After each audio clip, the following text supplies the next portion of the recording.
થરાદના શેરણનગર સોસાયટીના રાજપૂતવાસમાં ભક્તિનો સાગર ઉમટ્યો હતો, જ્યાં ચામુંડા માતાજી અને આઈ શ્રી દેવલબાઈના વાર્ષિક પાટોત્સવ નિમિત્તે ભક્તોએ ભાવપૂર્વક દર્શન પૂજનનો લાભ લીધો હતો. વાવ થરાદ પંથક હંમેશા દેવદેવીઓની આરાધના અને ધાર્મિક ઉત્સવો માટે જાણીતો રહ્યો છે. ત્યારે થરાદની શેરણનગર સોસાયટીમાં આવેલ રાજપૂત વાસમાં શ્રદ્ધાનો સૂરજ ખીલ્યો હતો.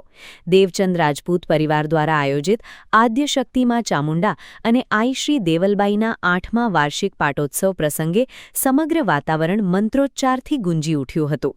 શાસ્ત્રોક્ત વિધિવિધાન સાથે યોજાયેલા આ પવિત્ર યજ્ઞમાં ધેગાજી રાજપૂત અને વણાજી રાજપૂત યજમાન પદે બિરાજ્યા હતા અને શ્રદ્ધાપૂર્વક આહુતિઓ આપી હતી. વિદ્વાન પંડિતોના મુખથી વહેતી મંત્રધારા અને ધૂપદીપની સુગંધે ઉપસ્થિત સૌ કોઈને ભક્તિભાવમાં તરબોળ કરી દીધા હતા. યજ્ઞની પૂર્ણાહુતિ બાદ આકાશને આંબતા જયઘોષ સાથે માતાજીની ભવ્ય મહાઆરતી કરવામાં આવી હતી, જેમાં મોટી સંખ્યામાં માઈ ભક્તો જોડાયા હતા. આરતીના દિવ્ય દર્શન કર્યા બાદ તમામ ભક્તોએ હર્ષોલ્લાસ સાથે મહાપ્રસાદનો લાહવો લીધો હતો.